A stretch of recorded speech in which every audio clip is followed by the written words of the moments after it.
Welcome everyone to day 2 of ISART. Yesterday we set the baseline with a series of tutorials on the current state of 5G, a fireside chat giving us unique perspectives and efforts being undertaken by NIST, NTA, and CU Boulder. Our keynote speaker, Dr. Joe Evans, he shared the latest DoD efforts spearheading this push to operate in a zero-trust network environment. And although we were virtual, there were numerous opportunities for you, the attendees, to interact one-on-one with our speakers during live Q&A and the breakout room. This morning, we'll feature our framing panel of experts with experience in government, industry, and academia, diving deep into what zero trust means with the spectrum world and the known risks that exist today at that intersection between 5G new radio and zero trust networks. The technical core of the program is contained in the next 4 panels over the next 2 days, which will examine 5G networks from the perspective of ways to design the 5G radio layer for resilient services. That will be this afternoon. Then on Wednesday, we will cover our second technical panel on how to implement secure and resilient technical solutions during deployment. And third, the how to ensure resiliency with the network's operations, including handling the spectrum. And then on Thursday, we will cover the 4th topic on monitoring and data collection and how that can and should provide valuable input and feedback into the design, deployment, and operations, which we discussed the prior days, to improve the resiliency of the network.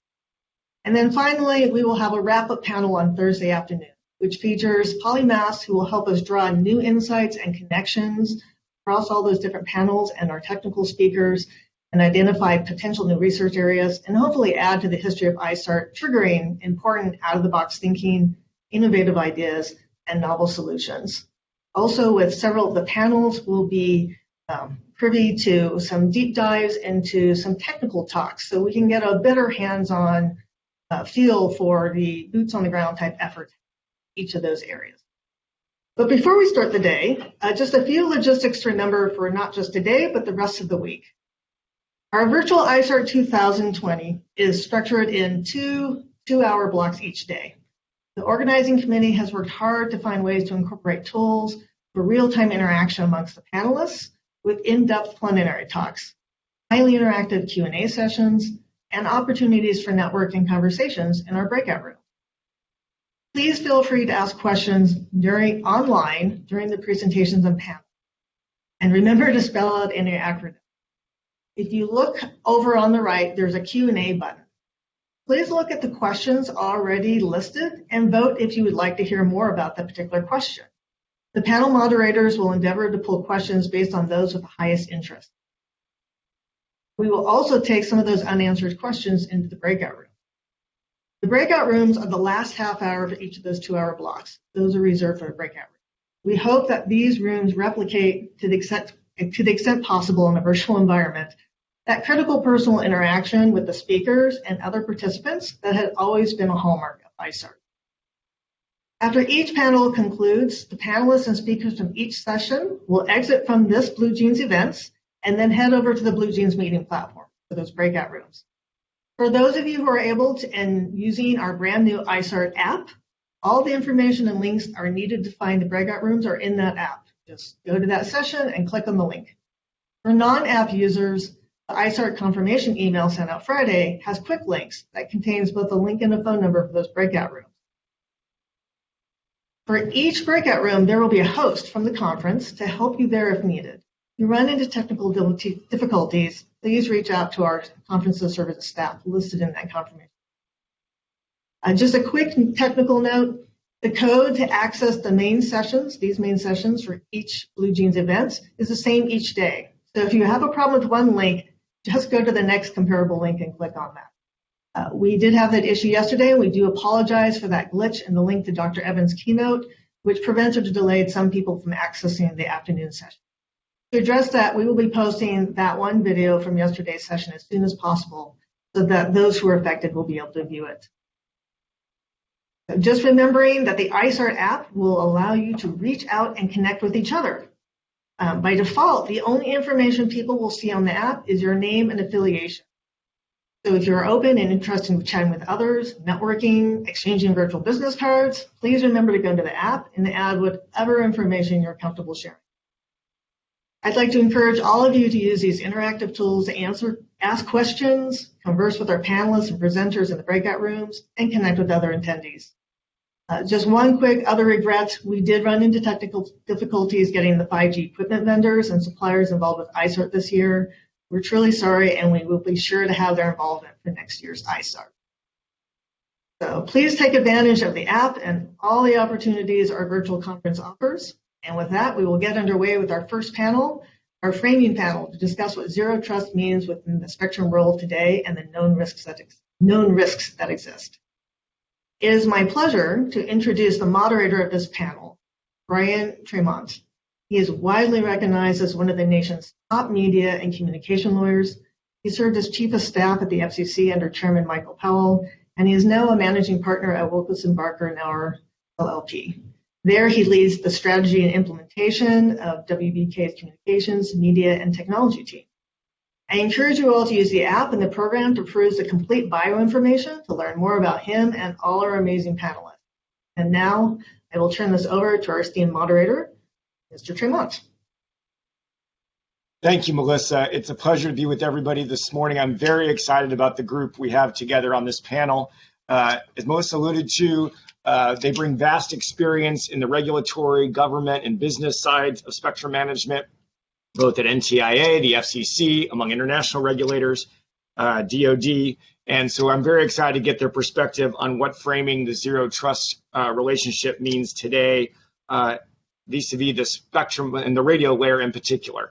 And one of the most important things is recognizing and naming the risk and vulnerabilities in each layer of the network so that we can better do a job of comparative risk assessment, both for purposes of making public policy, but also in terms of making investments in our networks and assessing where we go from here from a policy perspective.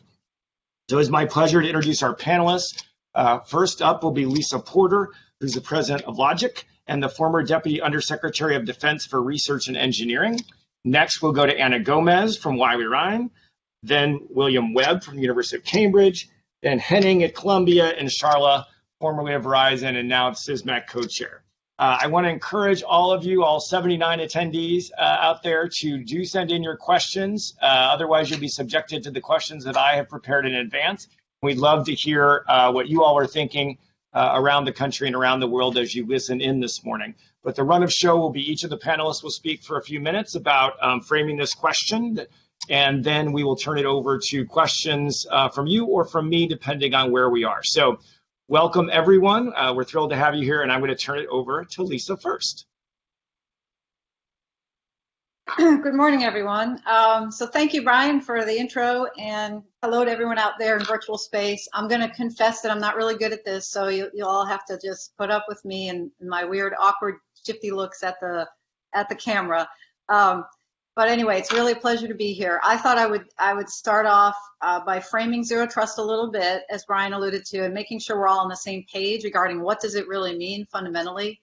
And I like to point out to folks that zero trust isn't just about networking or cybersecurity or 5G. Right? It's really a fundamental philosophy. It can be applied to any complex system, including things like supply chain management. And there have been a lot of erroneous commentaries I've noticed in the press recently, some of the press, about what zero trust is. As it's sort of gained some buzz and people start talking about it, the inevitable occurs, and people start kind of going off and talking about stuff they don't know what they're saying. So some of you may have seen zero trust commentary where people say, oh, it's really a misnomer, and you know, it really isn't about zero trust because you have to trust people to get stuff done and blah, blah, blah. No, it really is what it means. Zero trust is all about recognizing that trust is a vulnerability that can be exploited.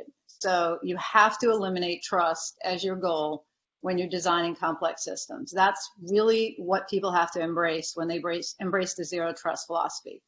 So when you think about it, if you decide you trust something, then you're basically assigning zero risk to that thing. And once you do that, you've introduced a vulnerability. So pursuing trust is not what you should be doing. And you cannot both ask for a trusted system and claim that you're pursuing a zero trust approach. Those things are oil and vinegar, or oil and water, sorry.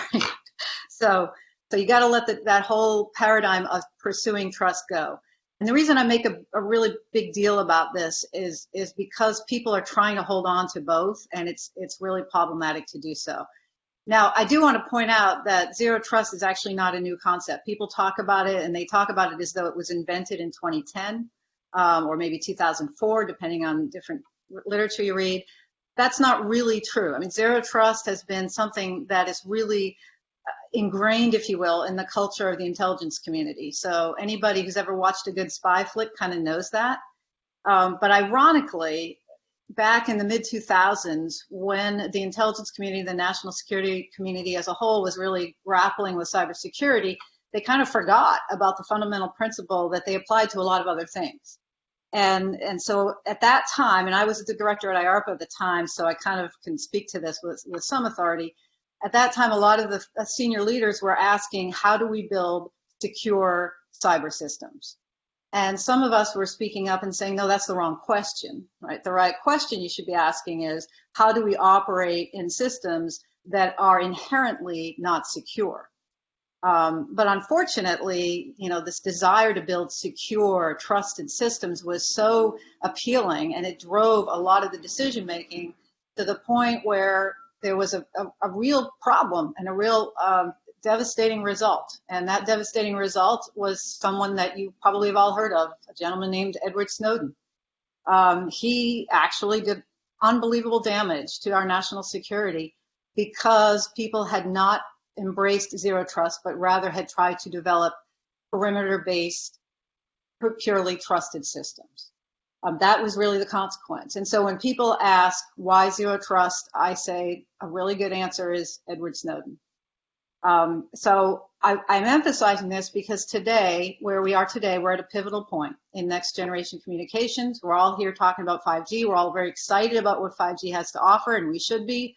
We recognize it's a transition from discrete to continuous compute and comms, and it's all wonderful, but it's all very complex, and we have to be very thoughtful. And there's a strong push by some people, particularly in policy domains and particularly in senior positions in government in some places, that we should be going after trusted networks. And you'll hear that over and over again, trusted 5G networks, trusted supply chains, trusted suppliers. And I'm trying to raise people's awareness that that is actually a very dangerous approach to thinking about how we're going to execute in our complex real world systems. So if we actually are foolish enough to think that we can build truly trusted 5G environments, then what we're basically going to be doing is building our own Maginot Line. And for those of you guys who are history buffs, you know what the Maginot Line refers to. You know that France learned the hard way, the lesson of putting a lot of effort into building a false sense of security. So we don't want to fall into that trap. And I think it's really important for people to stop talking about desiring to build trusted systems, but rather fully embrace what is actually very powerful and empowering, the concept of, okay, I am not going to assume I can trust things in my system. That's not even my goal. My goal is to develop architectures that enable me to move in an environment in which I cannot trust anything. And of course, that then leads us to a risk-based approach, which Bryan actually referenced in his opening comments.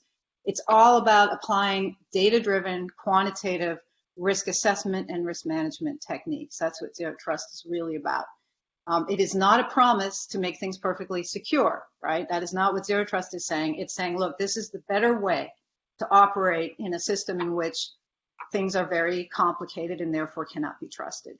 The one final point I wanted to make before I turn it over to Anna, I think is next in the list, is to say, you know, when you hear people like myself and others talking about zero trust, we come from the intelligence community, we come from the Department of Defense. We often think about trust in the security in the context of adversarial attacks, right? Malicious attempts to take down networks and to degrade things. But zero trust isn't just about preventing malicious attack. It's also about preventing stupid, right? Or not so stupid. Human errors, right? We know that, in fact, human error is often a much greater problem for us to deal with and to think about. Poorly designed or poorly operated systems are just as problematic as systems that are under malicious attack. So we have to keep that in mind.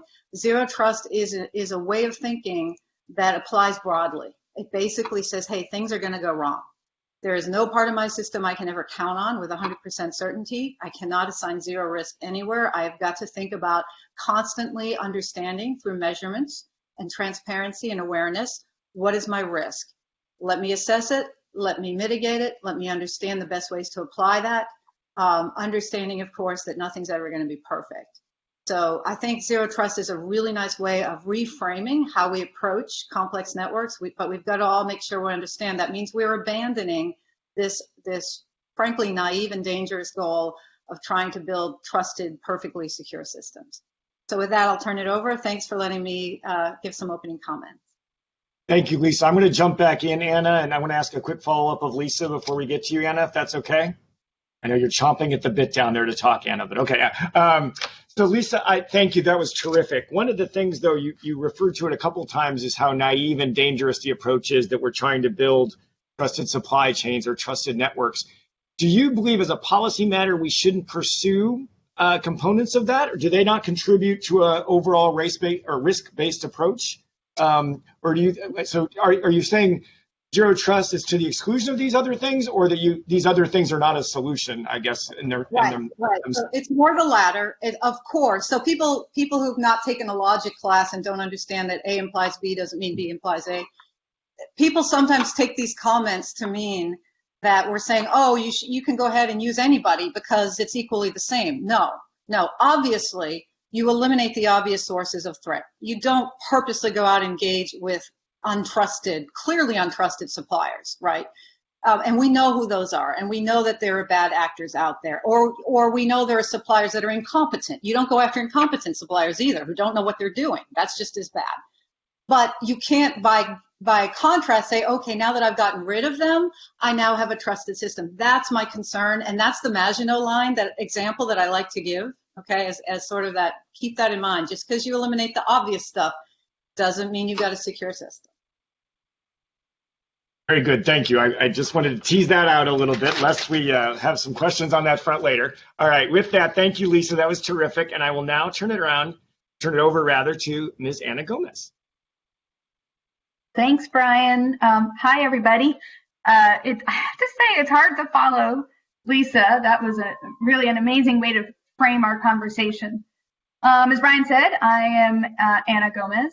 I am a partner in the Telecom Media and Technology Practice Group at Wiley Rein. I also co-chair our Unmanned Aircraft Systems practice, although I guess that is tangential to our conversation today. Before I came to Wiley, I was the deputy administrator at NTIA for a little over 4 years. So I am delighted and humbled to have been invited to join this wonderful conference. I'm delighted because I feel like I left a part of my heart at NTIA when I left. It's such a wonderful organization full of talented, hardworking, and can-do people. And I should also mention that I am sure I am not the only one chagrined not to be able to be there in person, as visiting Boulder is always such a treat. And I'm humbled because as a non-engineer and a non-technologist, I never expected to be addressing the ISART, which I see as an elite engineering and technical conference, and I am neither an engineer nor a technologist. When Pierre and Rebecca reached out to me to talk about zero trust in the next generation radio layer, I thought they might have been dipping into some of the edibles that are now legal in Boulder. After all, what can I add to this conversation? But as I thought about it, I hope that I can contribute from a policy experience based on my 25-ish years in telecom, 12 years at the FCC, 4+ years at NTIA. So Lisa already laid out the concept of zero trust, so I'm not even going to try to do that. But one of the things that I would underscore is that eliminating trust in the radio layer means doing more than just being concerned about traditional cyber hygiene. It is about figuring out where the vulnerabilities lie, hopefully as you're designing the architecture, and how zero trust applies to those vulnerabilities. We have experience from our prior networks and from prior studies, we have standards organizations, we have research institutions like ITS and NIST and private R&D that are all looking at these issues, and that's something that we should continue to incentivize. Just summing up, I'm going to actually paraphrase what Lisa said in her remarks at Silicon Flatirons last year, when she said, and if you disagree with me, you can say it later, I guess, that zero trust architecture is about resilience, which is something we all often talk about when we talk about our telecom network. And her message was, you need to wrap zero trust into your network architecture ahead of time, especially the more complex and interconnected the system is, which is what we are looking at as we look at next generation networks. So thank you again for inviting me. And I hope next time you invite me, we can do this in person. And I look forward to our discussion.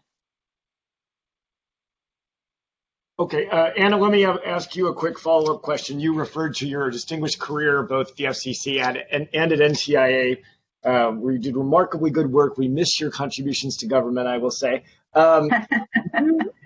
You saw two models, well, more than that, probably in all the roles you've had, of institutional effectiveness in government. Lisa had a different component of that. Do you see the tools there to make the kind of comparative risk assessment across layers, and where do you think that sits? And is the FCC going to do that for commercial, and NTIA is going to help do that for government, or is it going to be like how do you feel about institutional capabilities and competence across these types of issues that we've been discussing this morning? This is a really good question, and this part of the answer to this question, part of what makes it so difficult, is the massive scale of what we're talking about and how it touches on so many different regulatory institutions. So right now, I can name an alphabet soup of agencies that are looking at security one way or another in the multiple layers of our networks. And that's great, because it's good to have eyes. It's dangerous because what you don't want to have is some type of framework in which you have different regulatory agencies either freezing technology and time through regulation or imposing differing requirements that make it impossible to really innovate and coordinate. So is there a perfect place? I don't think there is. I think what you need to have is a coordinated and collaborative effort, which is a lot of how things have been done, right? A lot of what NIST has been doing in this area and NTIA have been doing in this area and DHS have been doing in this area has involved coordination, collaboration, multi-stakeholderism, relying on standards, relying on research in order to get to proposed solutions rather than individual regulatory activities. I want to come back to this theme, I think, for the larger group, because I want to bring in the other panelists on this as well. But I think that the issue of comparative risk assessment across the network and where the risk occurs, and then looking at it from a government network versus a commercial network versus a public safety network and where that all sits, I think is a really important thing that I'd like to talk about as we move on. So thank you, Anna, for that. William, you're up next. Take it from here. Thank you very much, Brian. So I wanted to try and frame this now a bit more in the context of a radio system and ask, where are the key issues in terms of trust? So we make sure that we tackle the most important items and not spend too much time on items that are of very little significance. So I thought I'd illustrate it with looking at one of the services that's sometimes talked about with 5G, and that's remote surgery, the idea that you could be somewhere, the surgeon somewhere else, and they could be operating on you.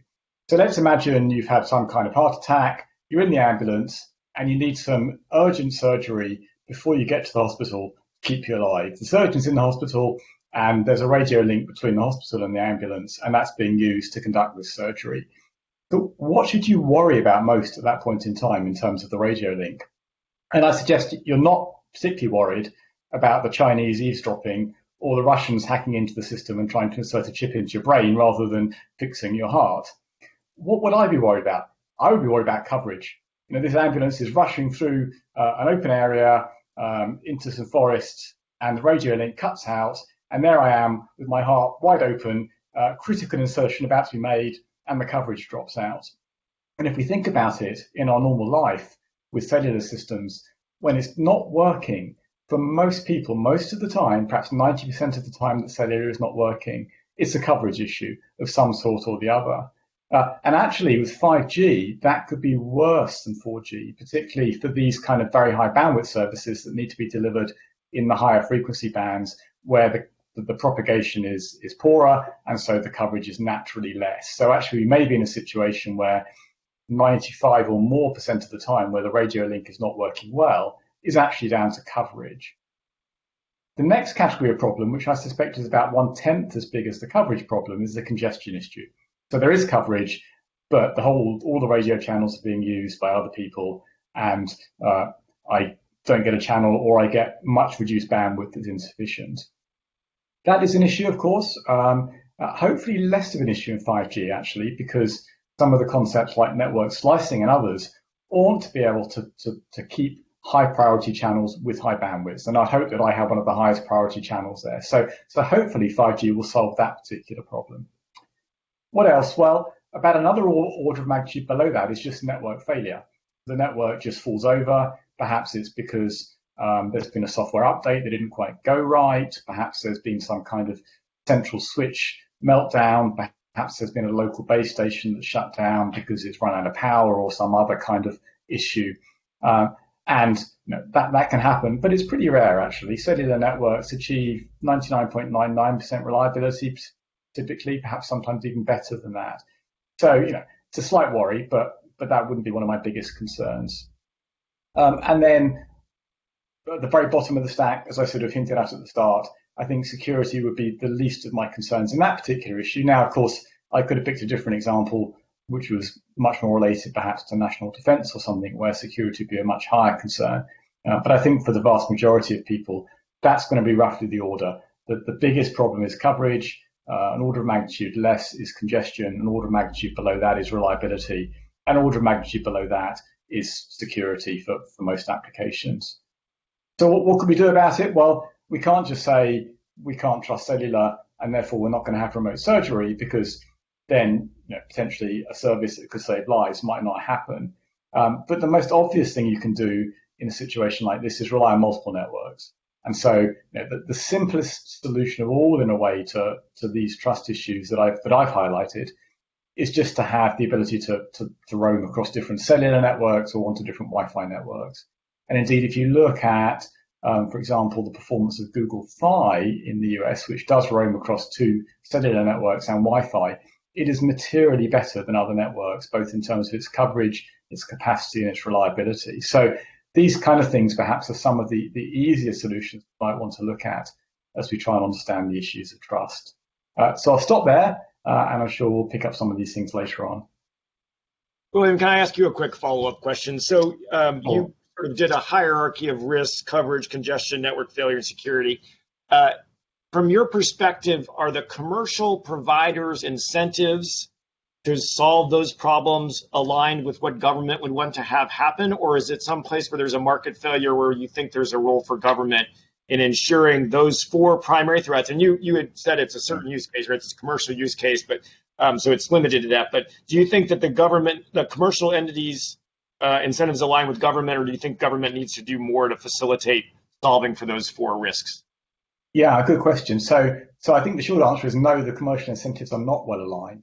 For most of the cellular operators, by and large, they know that actually price is the key driver. So when we go to make a choice as to which cellular operator we're going to choose for our next contract, we look at who's the cheapest that provides whatever it is, 12 gigabytes a month and an iPhone. I'll choose them.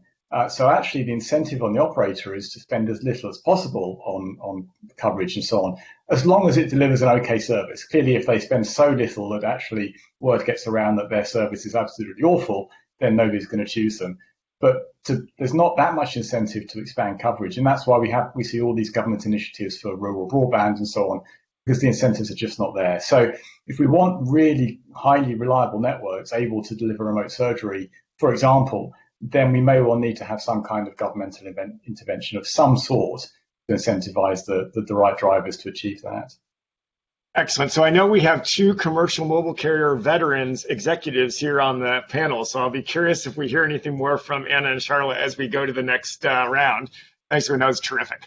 All right, I think Henning, you're up next. Are you ready for us?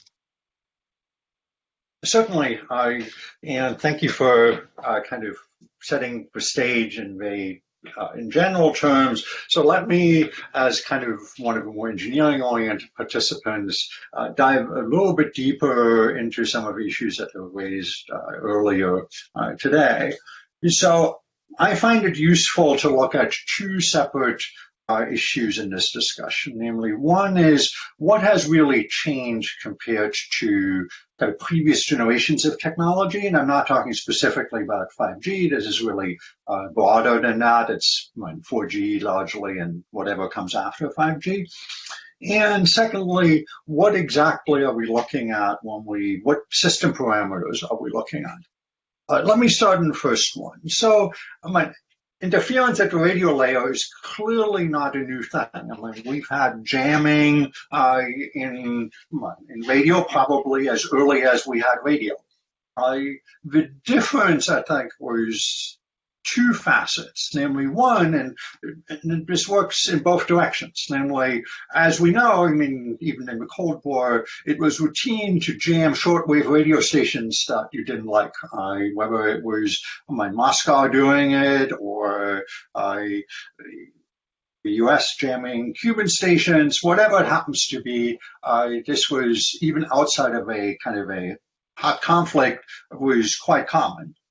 And the advantage was that you could do that pretty much globally. I mean, you could have a few HF transmitters, and you could make it very difficult to receive Voice of America, for example, in large parts of the country.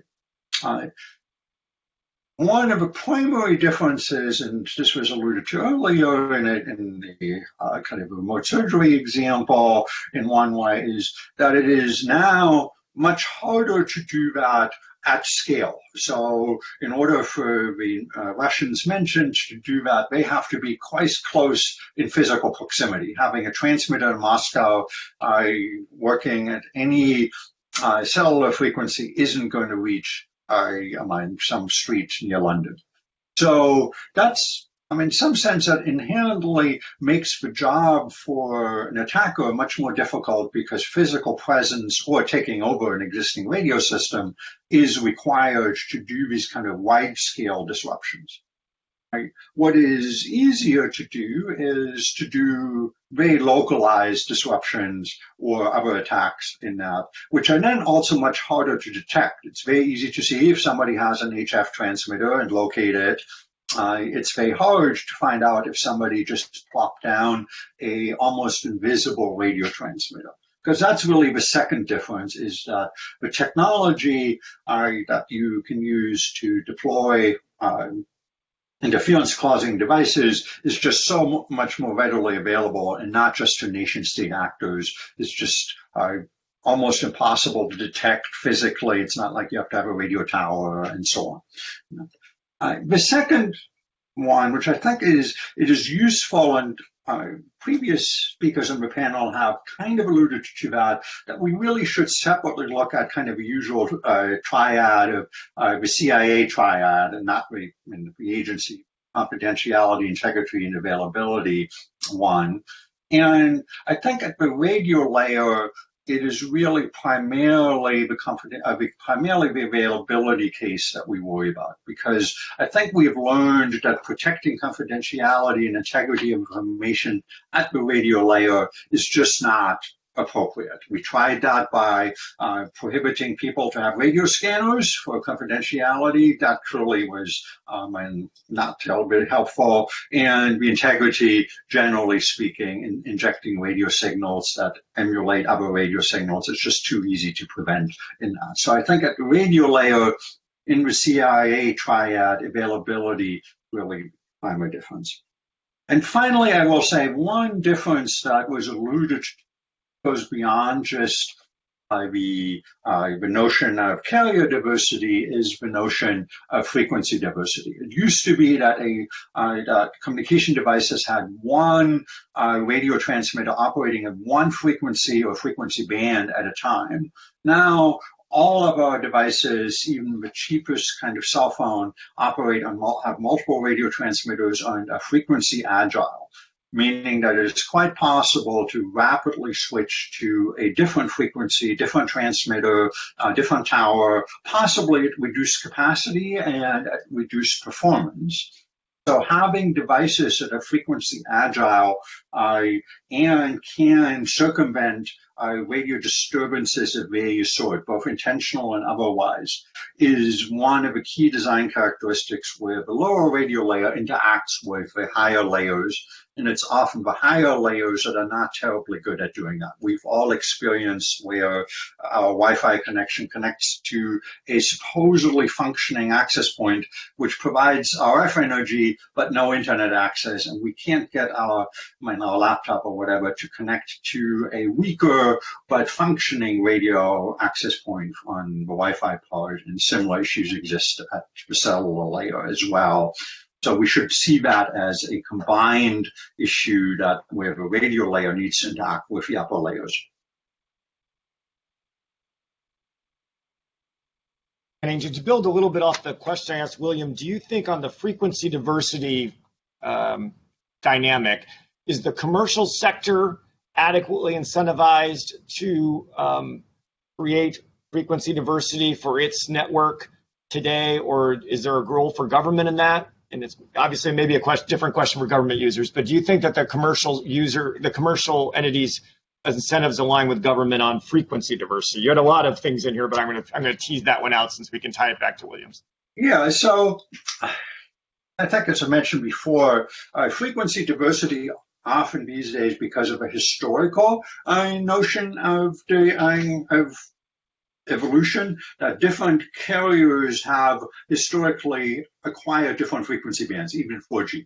Just Sprint, when the old Sprint had, obviously lots of 2 gigahertz spectrum, and AT&T and some of the kind of AT&T Verizon have more low band spectrum and so on. So they've each had niches of spectrum. And so I think there are two notions that I think are important. One is, I don't think there's the incentive. We've seen that only after natural disasters do carriers typically allow unauthenticated roaming, or do roaming allow even authenticated roaming. And that I think needs to be just much more part of routine operations, just because frequency diversity also implies carrier diversity largely. But it also means for devices. I think this is getting better, but with 5G, I suspect we'll be back to an environment where devices are not necessarily optimized to operate across frequency bands because of a difference, particularly cheaper devices. They often have a limited number of bands that they support, so they're optimized for a particular carrier, even if they provide basic functionality across carriers. So they're nominally not carrier tight, but practically they are. And it's often difficult to tell from a user perspective. How many people know how many bands their current cell phone supports? It's not advertised typically, both for government users and for more critical infrastructure type users. What you would have to dig deep into the specs to find out which bands are supported on that, which gives you that at least theoretical hardware diversity.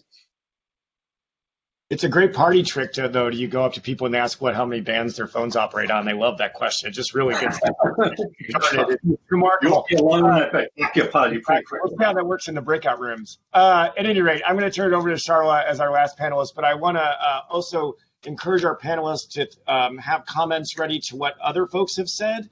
I've asked a few additional questions, but to the extent you all want to comment on what others have said, I don't want to diminish any organic conversation. And we have started to populate some questions from the attendees as well, so we'll turn to those. But before we get there, batting cleanup, Ms. Charla Rath. Madam Sysmac Guru.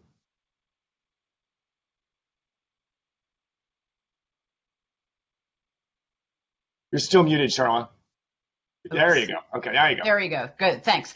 Thanks. Appreciate it. And I was debating whether I should just go ahead and answer all the questions that I think have arisen from the various comments made here. But I am going to stick just a little bit to some of my prepared comments.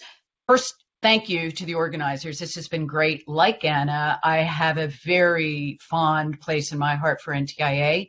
It's actually where I started my telecom career on Spectrum, working on UHF taboos. So for those of you old enough to know what those are, you can ask questions of me about it in the Q&A later. I am not an engineer. I'm not even a lawyer. I'm one of those nameless sort of people here. I've been primarily focused on the policy issues. Starting my career really in the radio layer and looking mostly at the efficient use from an economic perspective, which, those of us who have studied economics view the technological efficiency as being a component of economic efficiency. And later then when working for Verizon, I actually was very focused on the acquisition of Spectrum. So the early part, what we were doing in the 90s was really looking at a way to get around and get through the block allocation system, which essentially was set up to manage one of the risks in the radio layer, which is interference. If you could set up, know what was going to be in each block and know what the technical criteria were, you could actually presumably manage your interference in a highly regulated approach. So what happened is people started thinking, shouldn't there be greater flexibility? There's this increased demand for spectrum. We need to get beyond this. So the engineers in the room in these conversations would always be like, but you're going to create problems with interference. And those of us on the other side will say, well, you'll just fix that with technology. So, again, I'm simplifying the discussion. It was much more robust and well done than that. But it essentially really a lot of our changes, particularly in the mobile industry, were based on this idea that we needed to figure out ways to provide economic incentives to use spectrum more efficiently. So, as I said, interference has been seen as a key vulnerability of the radio layer, made worse not just by these more modern approaches, but by the increasing number of radio systems and devices, which really gets to one of the fundamentals of 5G. When people used to ask me, well, what do you think 5G is? It is to me, it was a combination of things, one of which included an incredible increase in the number of devices that you might be seeing. And everybody on the panels and everywhere has been talking about that. That is really key to what 5G is going to look like. It's also going to be an incredible increase in the number of people, organizations, you name it, that are going to be operating at very high bandwidths simultaneously. So those two things together are, I think, what is, going back to what William was saying and what Henning was saying both, is going to create, a fair amount of the risk in the radio layer. It's actually, how do you manage that piece? How do you manage that growth? Later in my career, where I spent the time expanding Verizon's footprint, and by the way, just to address one of William's points, we went from covering when I started, we covered around 90% of the population of the United States. And anybody who knows how the population is distributed in the United States would know that we actually are a fairly rural country. In the sense that I think it's something like 50 people per square mile is what the average, with incredible pockets in cities. So it was really easy to cover the cities, not so easy to cover rural. By the time I left, we covered 98% of the population of the United States. Every percentage, some of those percentages were actually through a program that Verizon had. And, you get very few people and a lot of land for the coverage that we got. So I agree, coverage is an issue. I also think, I'm not quite sure they're the same thing, but I think capacity is also an issue. And, William was talking about congestion. I am concerned that, the trade-off in spectrum from a physics point of view is very clear. The higher bandwidths actually give you more capacity, but they also create problems with coverage. So in a sense, what again, we've seen some of these issues resolved through technology, through antenna technology, through processing. But that really, to me, is the dichotomy here as we go into the 5G era. How do you actually get the kind of coverage you need at the same time you get the kind of capacity you need? There are going to be a lot of things that can operate at lower frequencies with great coverage, but I would argue that surgery example that's given, depending on the kind of surgery it is and the kind of MRIs you might be needing to pull up and all of the different things you might have, that's a pretty high capacity type of example. So where are you going to be able to do that you get the kind of, coverage, and how are you going to solve for that problem? So in any event, I'm going to skip through some of my comments because I've already spent a little too much time here answering some of the other questions. But just the final point I wanted to mention is, as Bryan mentioned now, my latest gig is as co-chair of the Commerce Spectrum Management Advisory Committee, which has one of the worst acronyms you can imagine, CSMAC or CISMAC. And one of the things that we just adopted in our recent July meeting was on unique identifiers. And what was interesting about that is I think there was a lot of sense, well, this will solve all the problems. But in fact, what the CSMAC found and what the committee that Bryan was actually co-chair of found is that it makes sense to do it in some instances. In some instances, it doesn't make sense.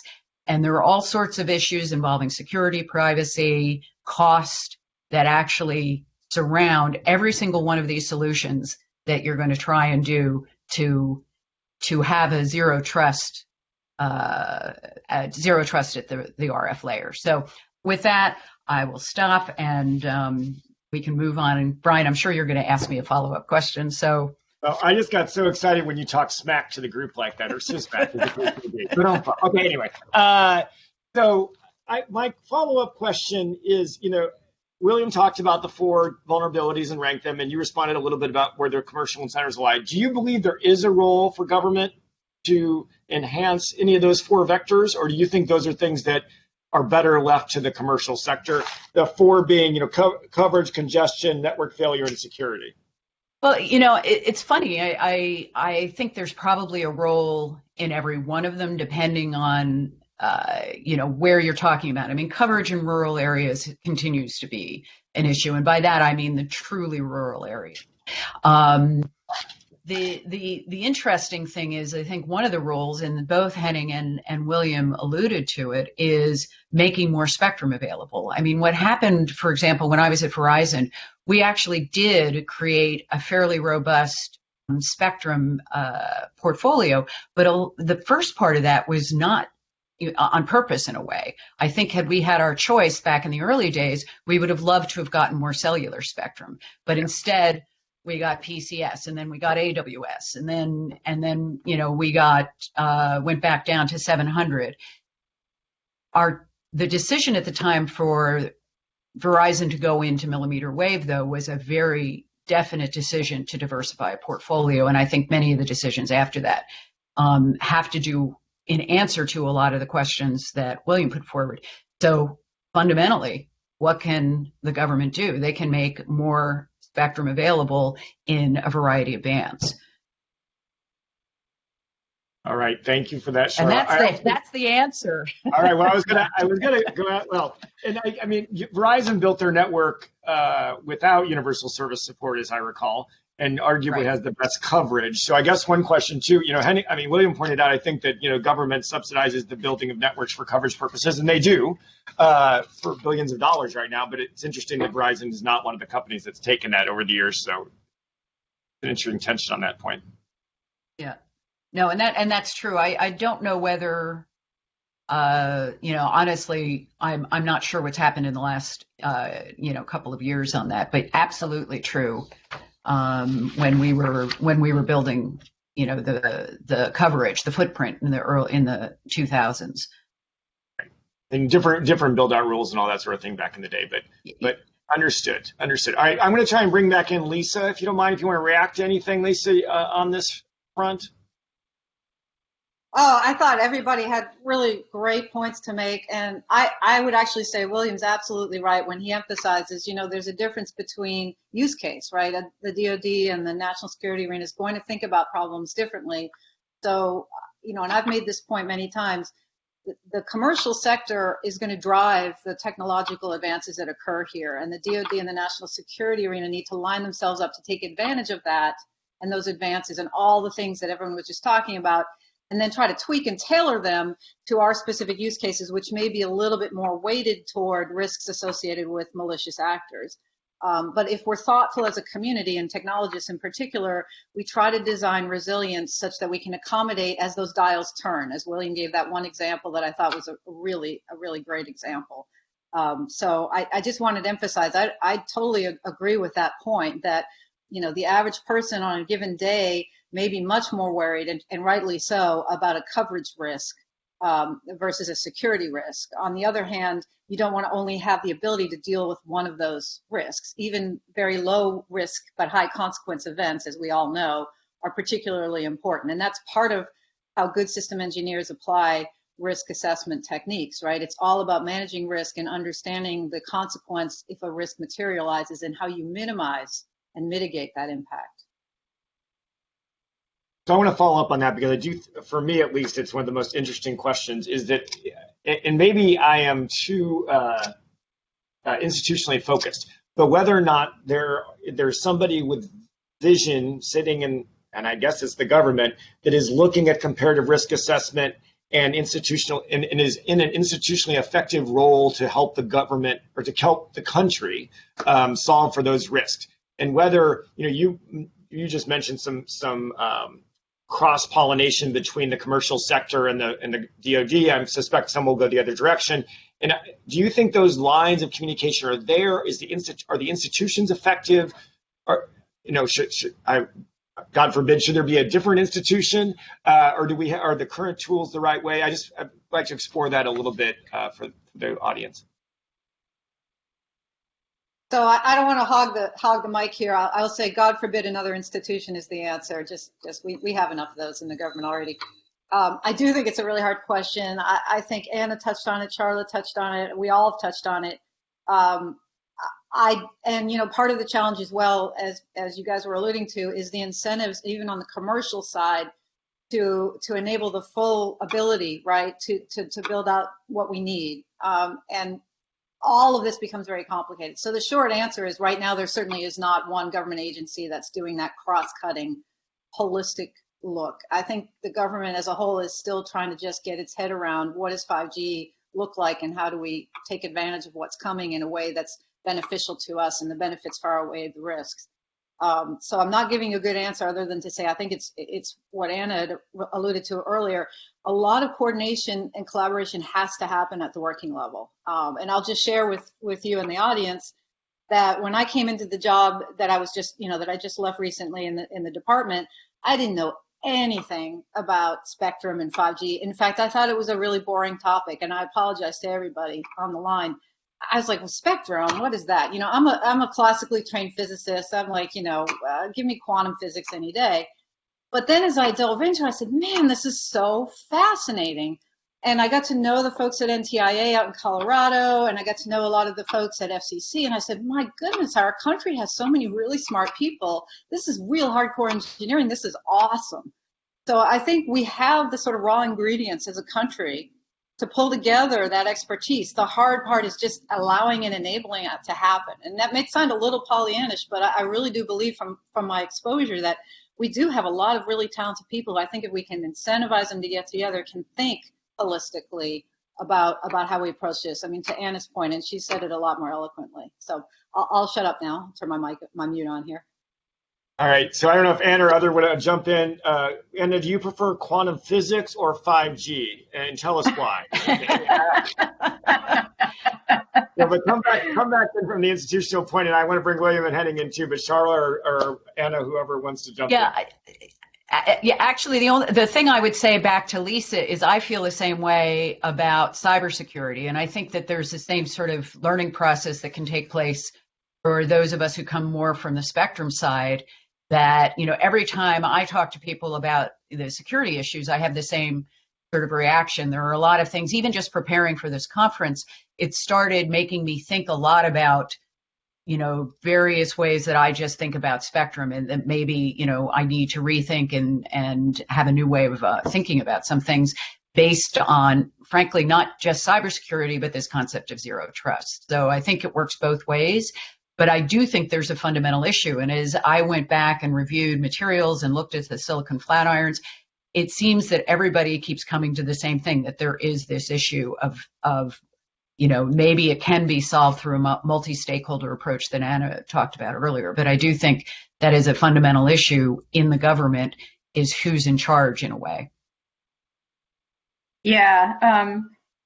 So here's the issue with any one institution having control or some type of regulatory authority over the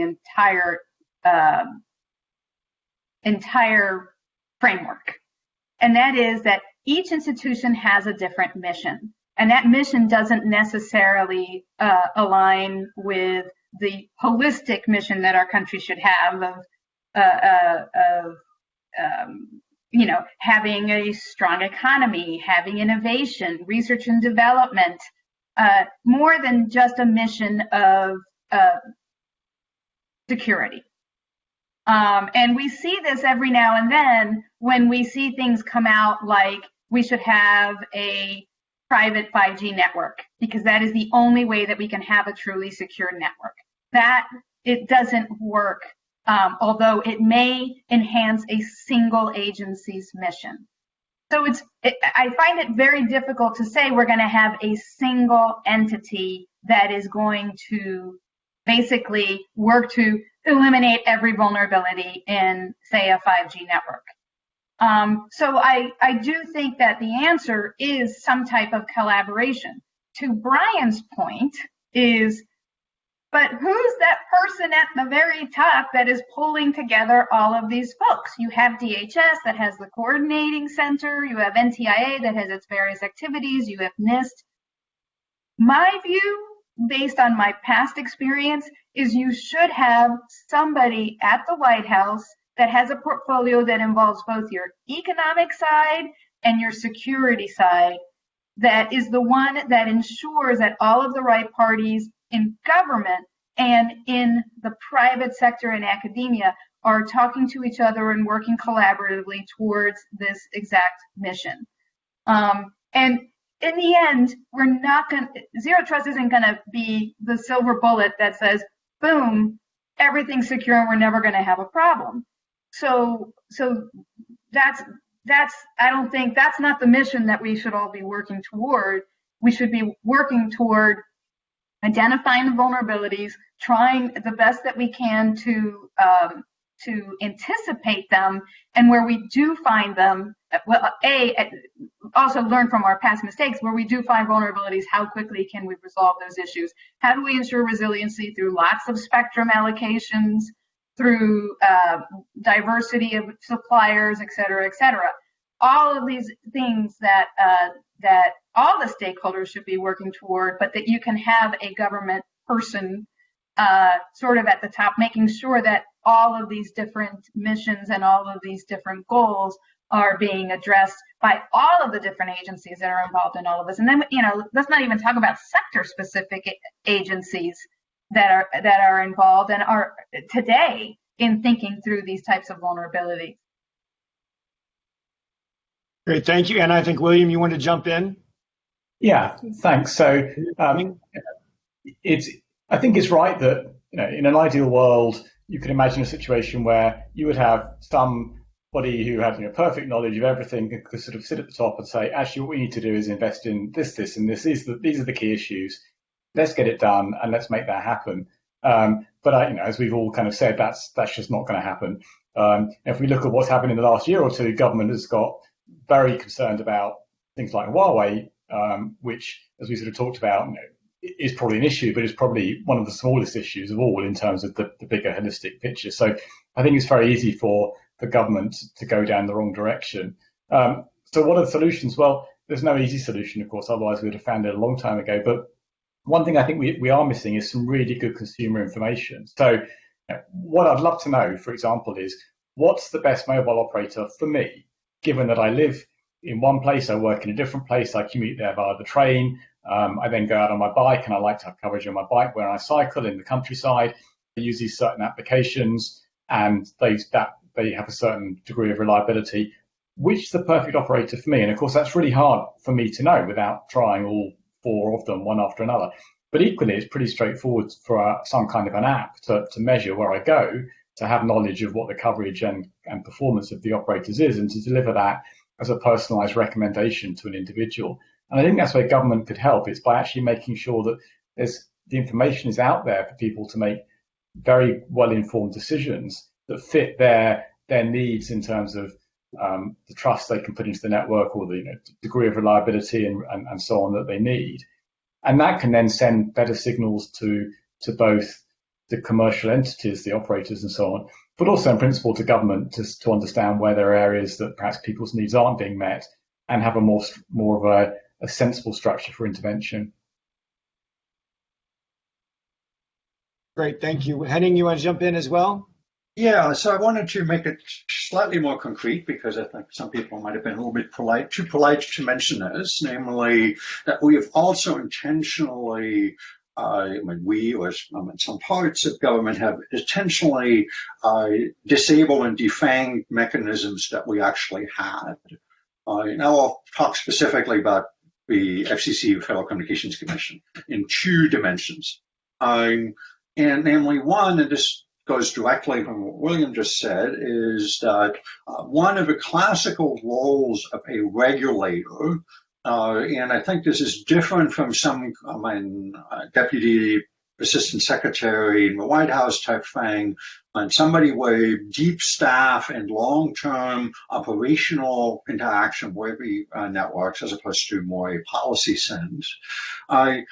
We used to have 2 roles, or has nominally 2, namely one is tracking network reliability. And that's been one of the earliest responsibilities for a regulator. And this is true for Ofcom, it's true for the FCC, it's true for others in that.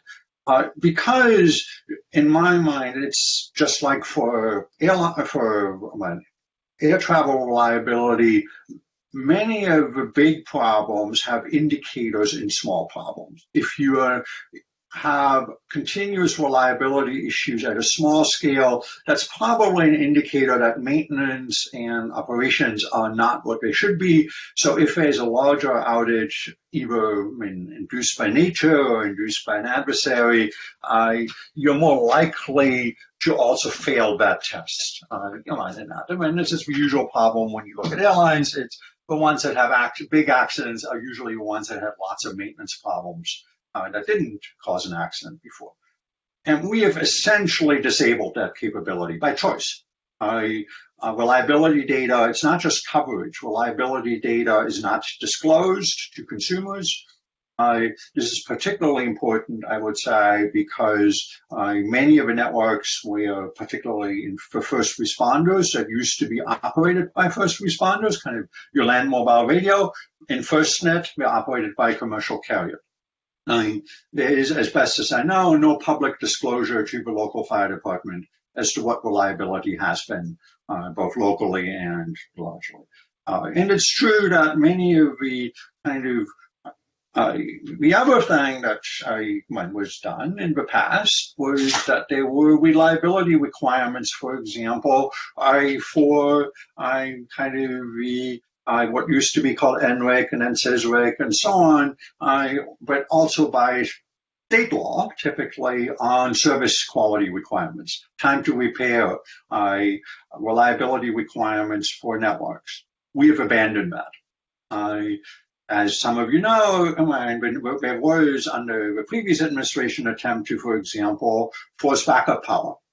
We abandoned that effort intentionally. This was not this was an intentional political decision not to require backup power on cell sites. So there are numerous examples where the tools that we had available were chosen not to be deployed.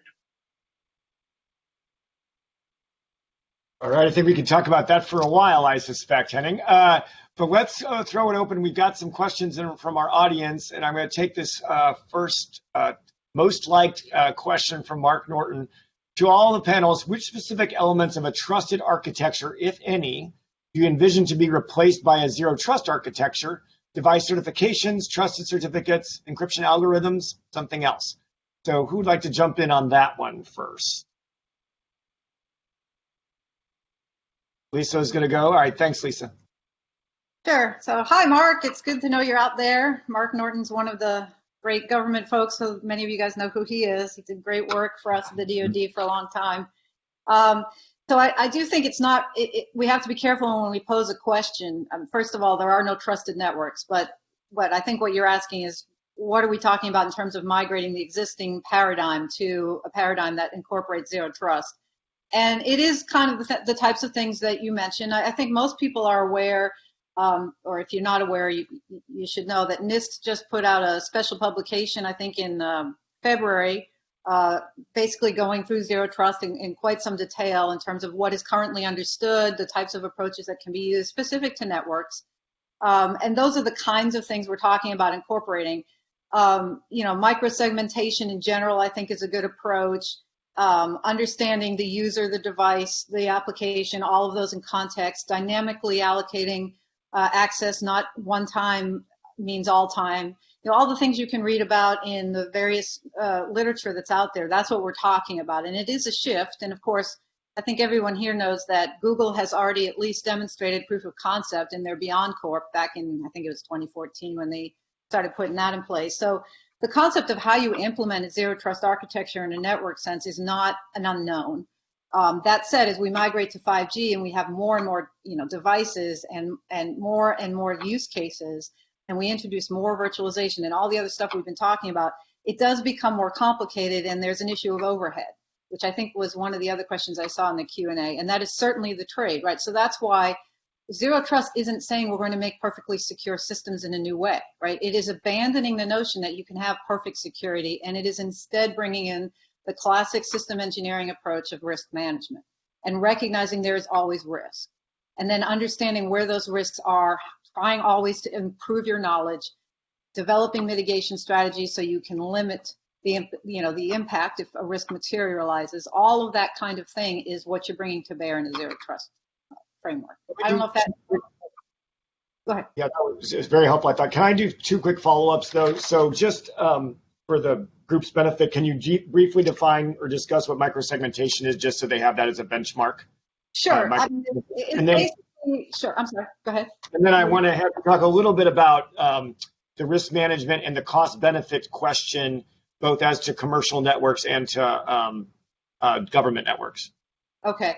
So microsegmentation basically means you're basically bringing your perimeter, if you will, down to a very tight circle, and you're only allowing access to a very specific. Let's say somebody wants to access your printer. They're only getting access to that printer for a particular period of time. They can't touch anything else, even though you have decided, because you've looked at who they are, you've looked at their device, you've looked at the application that they're interested in running, you've decided that the risk is manageable, you're still only allowing them access to a very small element of your network. And that's one natural way, of course, to mitigate risk. So it's a term you'll hear a lot, and again, it's there are more formal definitions, which I don't have one written in front of me, but that's the essence of it, and you'll hear that word a lot. And in fact, the DoD is in our 5G strategy that we put out. I think we actually reference this concept of part of what the DoD is looking at when we talk about zero trust. And you had a second question? The role of cost-benefit analysis in some of these conversations about relative risk and managing risk. Yes, and that of course gets back to our other huge challenging question of that equation is going to vary depending on who's deploying the network, right? However, if you have in place the right data-driven tools, and again, these are going to be constantly updated. It's not you solve it once and you're done. This is the whole point of zero trust, is you assume you're never done, right? There's no finish line here. But whatever tools and algorithms you have, whatever measurements you're putting in place, and I think it was one of the panelists was talking about the need for much more dynamic radios, for example. There's a lot of technology that goes with this, right? Because the more you can respond, the more you can measure, the more you can sense, the more information you have, the better decisions about risk you can make. if I'm using the network from a DoD perspective, I may dial my cost-benefit trade analysis very differently than William does when he's driving. Again, he's got the heart attack situation, God forbid, in his ambulance. So you want to have an architecture that allows you to make those trades depending on what you're doing and what matters to you. Great, thank you for that. That was interesting too, the way that conversation just draws back in Anna's point about emerging the economic and the security interests of the country in one entity, or looking at it, being able to look system-wide, either at DoD or at commercial. Public safety networks are a whole different animal because of the local control, with the exception of FirstNet that Henning referred to before. Do others want to come in on cost-benefit? Henning, looks like you're up, and then Charla, maybe? Having done my fair share of them, or attempted to do in the networking space, cost benefit is like one of these things that really is a good idea in theory, and I mean by any economic rationale. In practice, certainly in the cases that I found, it is extremely difficult to do with high uncertainty situations. Because, and this is what we're dealing with really, namely we're dealing with probability estimates, for example, of what is the probability that an adversary, who followed or not, is able to disrupt a particular network, or what is or convert some other part of the infrastructure into jammers, or whatever the case may be.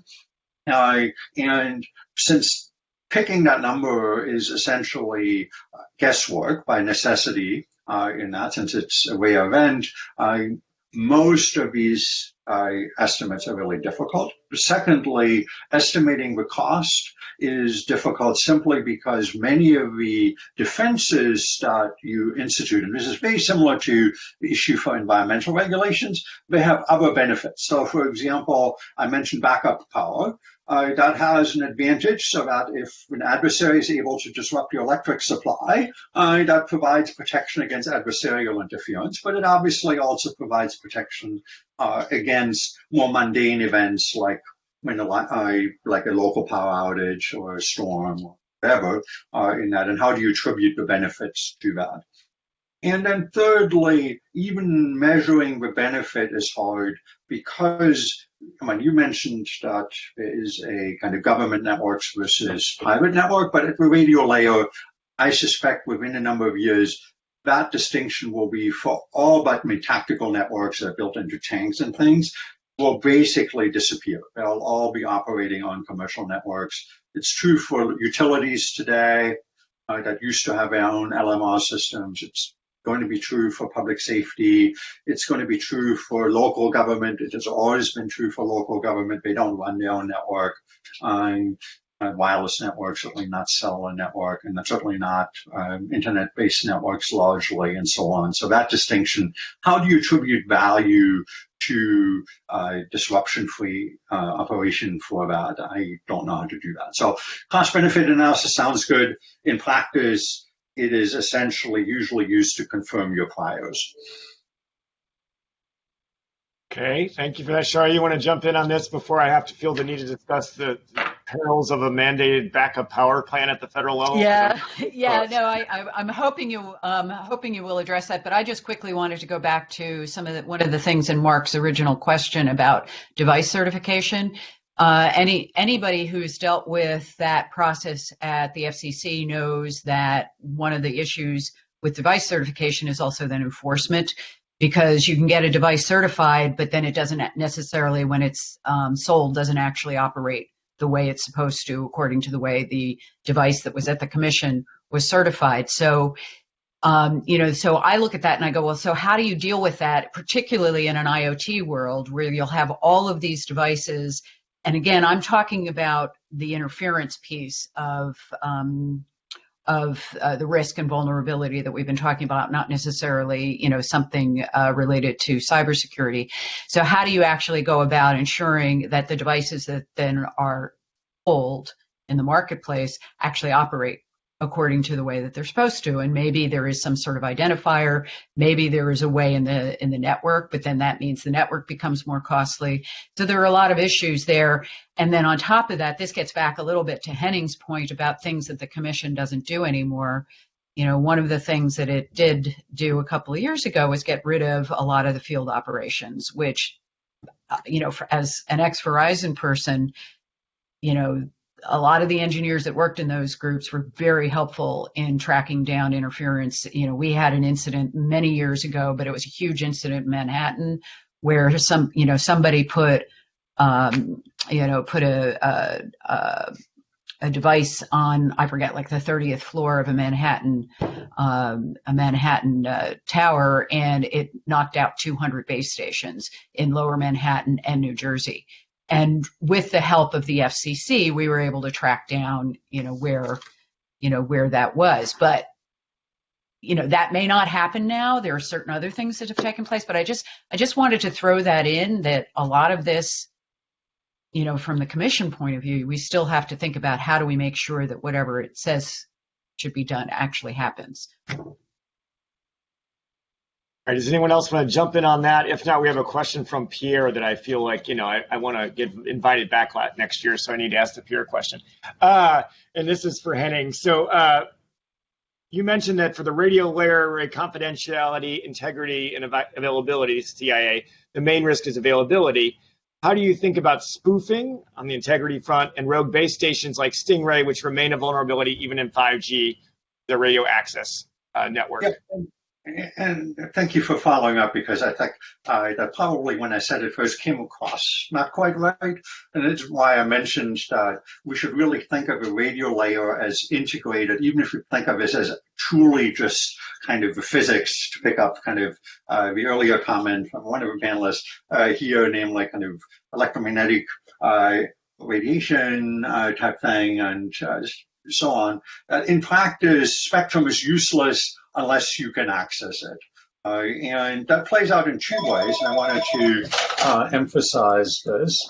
Namely, one is that clearly we need base station authentication, and that my understanding, and others who are closer to that can correct that 5G itself is pretty good on that, but because of the fallback characteristics, because we're not just operating a 5G network in practice, we're operating a 2G through 5G network. If your adversary can force you to go to 2G, you're right back in vulnerability land because of all that I was mentioning, kind of the ability to spoof 2G towers, which actually made that trust assumption in a very, what turned out to be short-sighted way. I do want to point out one additional kind of interlayer issue that we haven't talked about, namely that almost all new bands are going to be database driven. As in the availability of spectrum is driven by querying a database. Of a spectrum database. This is true for CBRS, it's true for many of the millimeter wave bands because of incumbents in that. And so when we think about spectrum availability, we need to think about what kind of a basic availability. Can I switch spectrum and so on? The inter-carrier availability, which I mentioned, which I think deserves more attention as well. But thirdly, if I wanted to disable a network, the best way to do that is to disable access to a spectrum database, because there's a single point of failure. No device is allowed to just connect without getting an AOK from the spectrum database. And now all the spectrum the electromagnetic spectrum may be available in theory, but no device can access those, at least most of those bands. Use that in that, and that to me, even though it's not a radio issue, is a fundamental vulnerability even at the spectrum layer. So, and Henning, when you refer to that, are you thinking is 3.5 a model that you would point to? Is that going forward?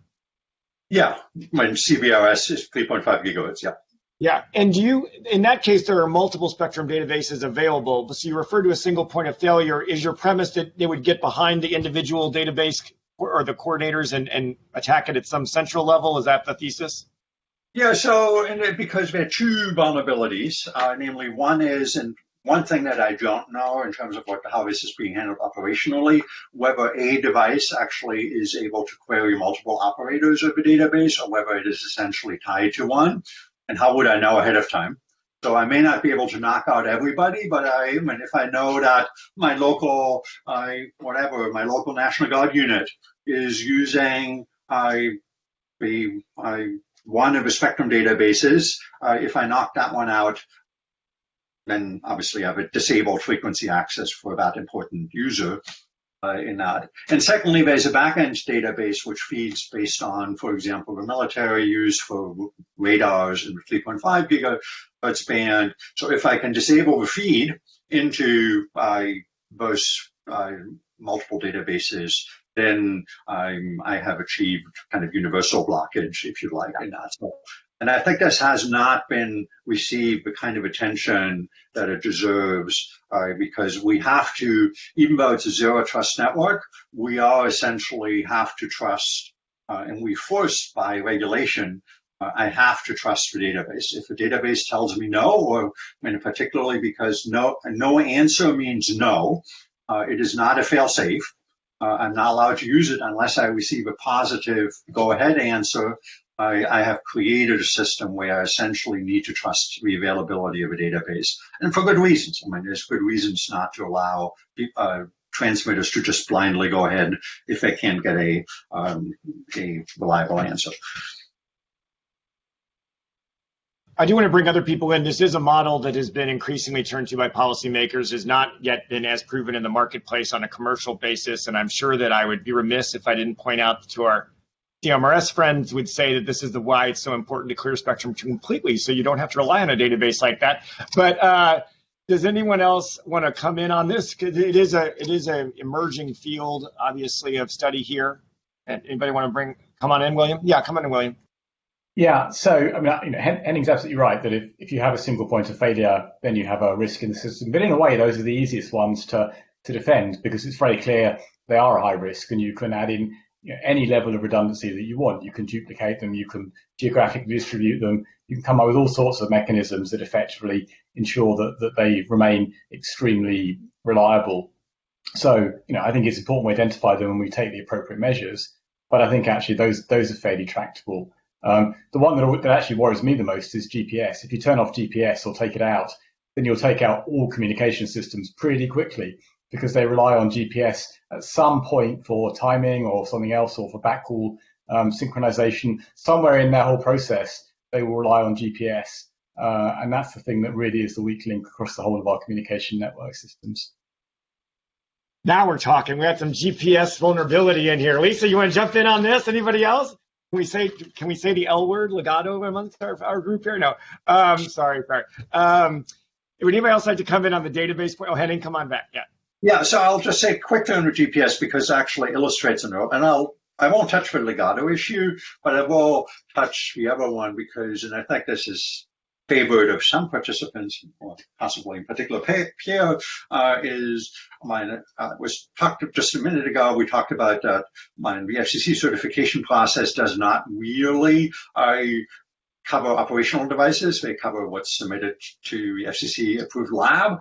And we've had the problem that as a normal consumer, I have no way to verify, or even as an institutional consumer, like a public safety agency, how robust is a particular GPS device in this particular case against external interference?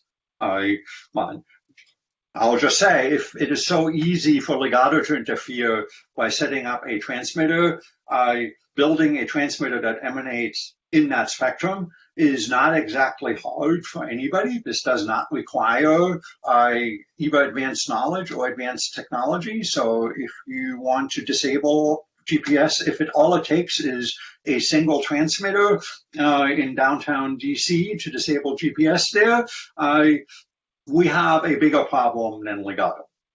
So I would argue that the lack of robustness tracking by either the FCC or other agency is a big informational deficit that you mentioned market forces earlier, that doesn't allow agencies, in particular also private users like utilities that are critical, to make reasonable choices to pay more money for more spectrum robust, interference robust devices in that. William wanted to come back in on that. I think there's a lot of market forces stuff to be unpacked.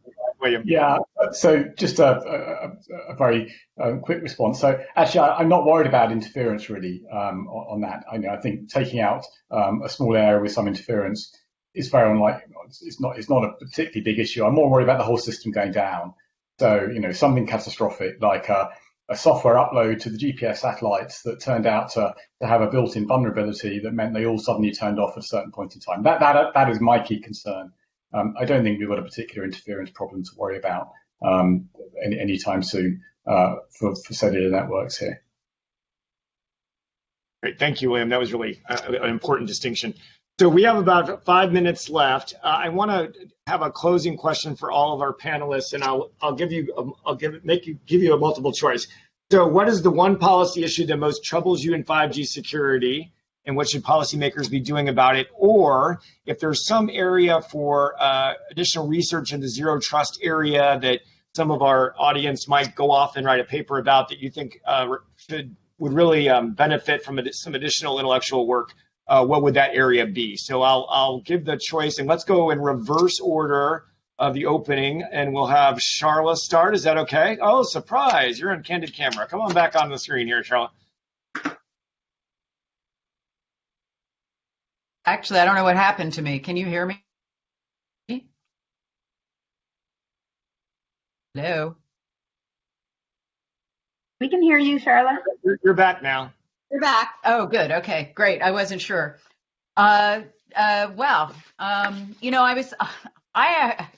realize that this is what the conference is about, but I think there is an interesting place for just further discussion of zero trust and RF, and really looking at really going in and maybe even looking at some of the things that we were talking about, like what kind of model is the best sort of model. You didn't really get into the question. You started to allude to it a little bit before about, is everything going to be database, or, is exclusive use gone forever, despite the fact that there might be some benefits as, in a zero trust world. I think there's a lot of work to be done and that maybe can be generated out of this conference on just looking at and maybe taking a good, the idea that database is going to be the future. Also, I find that somewhat difficult, because then what it does is it locks in place what could be very inefficient uses of spectrum. So in any event, I think, looking at that in the context of a zero trust networks just strikes me as being, I realize it's a little bit of a cop-out because it's saying just do what we're doing here, but I think we're only going to touch the surface here. And I think there could be some really interesting economic papers that come out that talk about the economics of spectrum that are tied into this issue. Great, Charla. Thank you. Henning, you're up. Yep. I would emphasize that we need a much better understanding of kind of the interlocking both vulnerabilities, namely kind of hidden dependencies that we may not realize, kind of as I said, the spectrum databases is a topic we talked about. And so we tend to organize engineering and research by layer, but many of the vulnerabilities are really cross-layer vulnerabilities.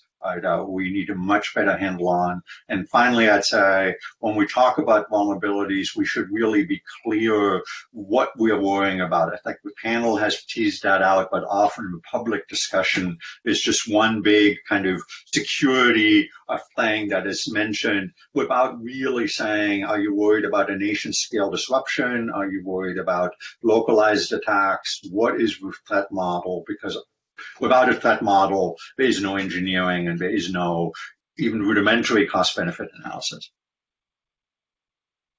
That's terrific. And of course, it plays to one of my hobby horses, which is the importance of cross-layer and interdisciplinary approach to a lot of these issues. And the University of Colorado and I sort of been very dedicated to those ideas. So thanks for that, Henning. It's great. William, you're up. Thank you. Yeah, so I think I actually pretty much align with Henning. I think we need research in many areas, and of course there's lots of great research still going on and is very much needed in interference management and these other kinds of things. But actually it strikes me that the key question really is what sort of levels of reliability do we actually need and are prepared to pay for, either as a nation or as a commercial entity, and therefore what kind of levels of intervention are going to be needed in order to make these kind of things happen. And I take all the points that Henning made before, that it's really difficult to do these analyses and it can only be pretty much a guesstimate. But even so, I think it would be important to start to understand whether, as a country, we should be focused on ensuring we have one super high reliability network that the government is going to pour a lot of money into, or can we just leave it to the commercial world and we'll take whatever we can and get away with it? And where do we sit between those two? So that's where I would focus the research, I think. Great, thank you, William. Anna, and then we'll wrap up with Lisa. Okay, so policy that would trouble me is sector-specific agencies going beyond their traditional remit to try to regulate the networks. And I'm going to give an example that's not a perfect example, but I don't know if you remember, Vice President Cheney had a defibrillator that was wirelessly connected somehow. And because of concerns about a possible assassination plot, they had to turn off the wireless connectivity. And so that is a worst case scenario risk that really applies to one person, a handful of people around the world. And what you don't want to have is that very unlikely risk driving regulations that then affect the entire system. And that is my worst case scenario way of explaining that my concern is to make sure that we are balancing incentives, balancing economic and security, ensuring that we continue to drive the innovation that has gotten us to where we are today in a way that is that is good for consumers, but also good for the deployment of the technologies. Great, thank you, Anna, and then Lisa, and then we'll break out into our rooms with Melissa's lead.